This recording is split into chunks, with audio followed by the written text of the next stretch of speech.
Halo semua, Assalamualaikum. Kenalin, aku Aina. Aku suka sekali traveling, bikin travel plan dan itinerary. Kemarin aku baru aja pulang dari umroh mandiri bersama keluarga. Ngomongin tentang umroh, dari awal tuh aku memang sangat tertarik ya dengan umroh mandiri. Selain bisa menyesuaikan budget, kita juga bisa menyesuaikan kegiatan-kegiatan kita di sana. Sekaligus aku pingin menantang diri sendiri untuk mempersiapkan umroh bersama keluarga secara mandiri. Apalagi sekarang umroh mandiri kan sudah legal. Dan setelah umroh, ternyata umroh mandiri itu tidak serumit itu. Apalagi kita dapat menemukan informasi secara mudah. Karena aku merasa banyak terbantu dengan informasi-informasi di media sosial, aku memutuskan untuk sharing pengalamanku dalam mempersiapkan umroh mandiri. Karena regulasi umroh mandiri itu terus berubah-ubah. Berharap video-videoku ini dapat membantu teman-teman semua yang menonton ini yang berencana untuk umroh mandiri. 6 hal yang harus dipersiapkan untuk umroh mandiri. Yang pertama adalah paspor, yang kedua adalah tiket pesawat, yang ketiga adalah bookingan hotel, yang keempat adalah bookingan transportasi, yang kelima adalah visa, dan yang keenam adalah vaksin. Dan semua ini berhubungan. Mari kita bahas satu persatu. Yang pertama adalah paspor. Kita perlu mendownload M-Paspor untuk antrian online, dan setahu aku tuh memang harus online. Tinggal ikutin aja yang ada di aplikasi dan upload dokumen-dokumen yang dibutuhkan. KTP, KK, dan salah satu dokumen dari akta nikah atau akta lahir atau ijazah. Kemudian kita pilih lokasi imigrasi terdekat. Nanti akan muncul seperti kalender, jadi itu adalah kalender antrian. Nanti ada tanda warnanya gitu, mana yang available atau mana yang udah penuh. Jadi kita pilih tanggal yang mana kita bisa dan antriannya tersedia. Kemudian membayar melalui transfer. Akan muncul surat pengantar kalau kita sudah lunas. Itu nanti ada di aplikasi. Dan nanti surat pengantar itu bisa kita print untuk dibawa. Kemudian yang dibawa selanjutnya adalah dokumen-dokumen tadi kita pakai untuk membuat paspor. Nanti paspornya itu akan jadi paling cepat 3 hari sampai semingguan. Kemarin aku juga nggak sampai seminggu udah jadi. Setelah paspor jadi, kamu udah bisa booking tiket pesawat. Hacknya adalah menggunakan aplikasi Skyscanner, karena aplikasi itu akan memberikan kita informasi maskapai mana yang paling murah dan OTA mana yang paling murah sesuai dengan kebutuhan dan budget kita. Hal-hal yang perlu diperhatikan dalam memesan tiket pesawat, yang pertama adalah bagasi. Jadi bagasinya ini udah include apa belum atau harus bayar lagi, dan kalau udah include kita dapat berapa kilo. Yang kedua adalah makan udah include apa belum. Terus yang ketiga adalah transit, ada transit atau enggak, dan transitnya berapa jam. Kalau bisa transit itu jangan terlalu mepet, karena kita perlu pindah pesawat kan, dan kita nggak tahu posisi gate-nya itu jauh apa dekat. Jadi better transitnya agak lama biar kita ada waktu buat pindah gate. Terus yang keempat, apabila transit ini kita tuh perlu check in bagasi ulang atau enggak. Jadi 4 hal ini yang kemarin menjadi pertimbangan aku. Kalau kalian mau nambahin silahkan di kolom komentar. Dan kemarin aku itu paling cocok pakai Oman Air dengan harga 11,7 itu PP Jakarta Jeddah dengan transit di Oman. Kita dapat 7 kilo kabin dan 20 kilo bagasi, dan bagasinya ini waktu transit ya nggak perlu check-in ulang, jadi sudah integrated. Waktu berangkat kita itu transit 1,5 jam di Muscat Oman, dan alhamdulillah itu tidak terlalu mepet karena kami tidak ada PR untuk check-in bagasi ulang kan, cuma pindah gate aja dan bawaannya itu cuma barang-barang yang ada di kabin. Sedangkan saat kembali ke Indonesia, jadi dari Jeddah ke Jakarta, kita tuh ada transit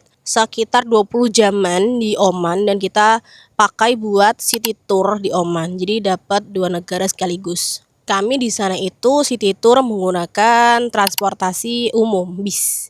Nanti akan ada vlog selanjutnya. Yang ketiga adalah bookingan hotel. Ini bisa dilakukan secara mandiri dengan pesan langsung lewat OTA, online travel agent seperti Traveloka, Booking.com, Tiket.com, dan lain-lain. Persyaratan umroh mandiri itu sekarang lebih ketat, jadi hotelnya itu harus sudah terintegrasi sama Nusuk.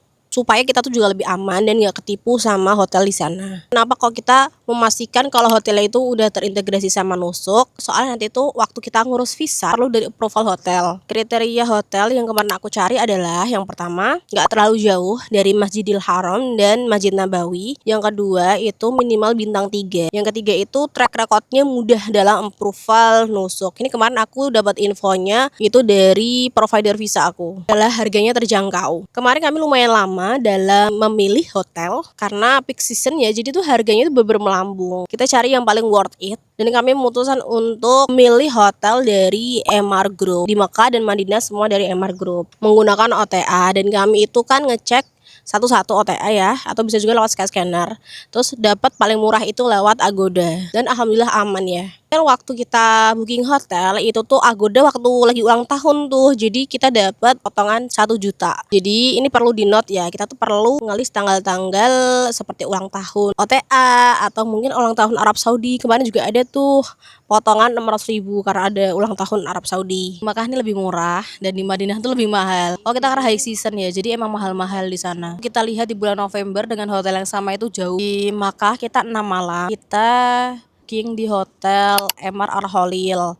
Itu adalah hotel bintang 3 daerah Misfalah atau Jalan Ibrahim Al Holil. Lumayan nyaman karena jalannya nggak terlalu jauh dan bukan tanjakan. Cocok buat orang tua. Karena kita berenam, kita ambil triple bed. Karena syaratnya dari visa itu adalah per orang 1 kasur. MR Al Holil ini kita dapat malam 1,3. Jadi kalau 6 malam totalnya berapa, Dek? Kali 2 kamar ya. Kali 2 kamar. Oh, jadi 1,3 itu per kamar, kita sewa 2 kamar. Jadi semalam itu 2,6. Dikali 6 hari jadinya 15.600-an. Kemudian hotel yang di Madinah kita masih grupnya MR. Namanya adalah MR Elite. Itu deket banget sama pelataran. 15,6, 2 kamar tapi 3 hari. Jadi harga kamarnya itu 2 kali lipat. Memang lebih mahal di Madinah. Karena lebih dekat juga sih dari pelataran masjid. Bener, karena lebih deket. Tapi sebenarnya kalau di Mekah juga memang jarang banget ada yang deket di pelataran. Yang deket sama pelataran itu beberapa yang mahal-mahal banget. Nanti untuk kamar hotelnya akan ada video terpisah. Yang keempat adalah transportasi dari bandara hotel.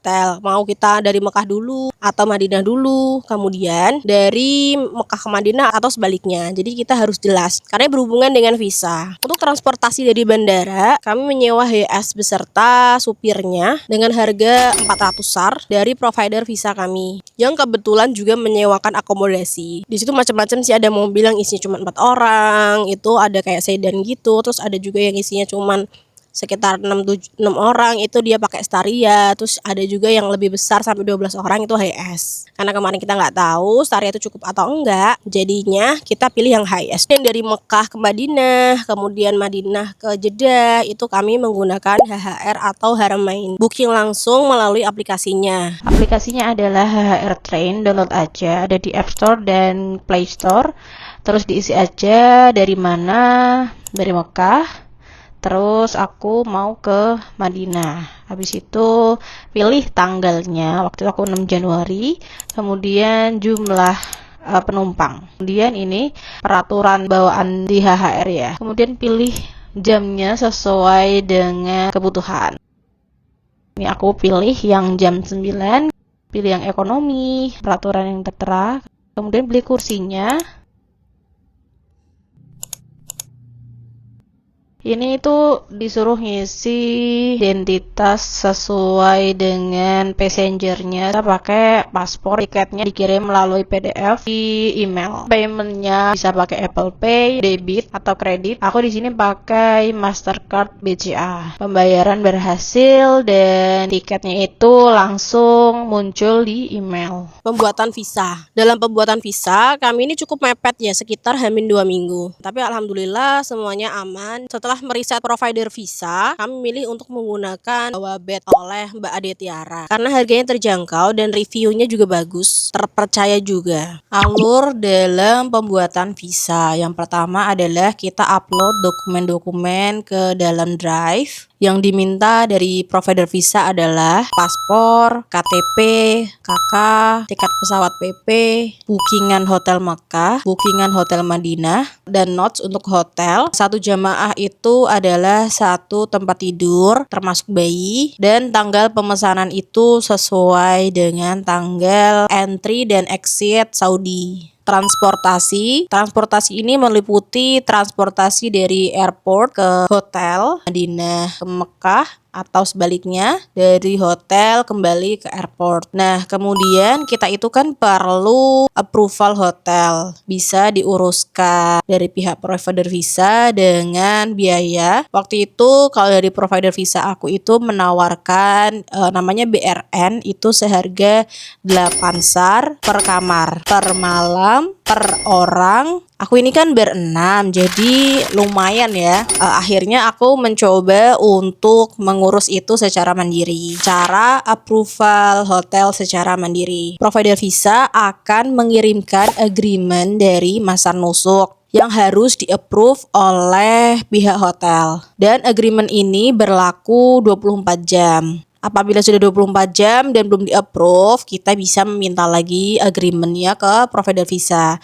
Dan kebijakan dari provider visa aku itu kita bisa meminta maksimal 3 kali. Kemudian tugas kita adalah menghubungi pihak hotel. Untuk mendapat kontaknya bisa dari Google Map, website, dan bisa juga lewat ChatGPT. Tipsnya adalah sebelum minta agreement, kita sudah chat pihak hotel dan sudah dibales. Pasti kita kan dapat nomor tuh gak cuma satu ya. Dan saran aku adalah ngechat semuanya, jangan nunggu satu dibalas. Oh ya, pastikan juga chatnya itu di saat jam kerja Arab Saudi. Dan jangan lupa dengan perbedaan waktu ya di Indonesia dan di Arab Saudi. Ini adalah contoh chat saat aku meminta approval ke pihak hotel.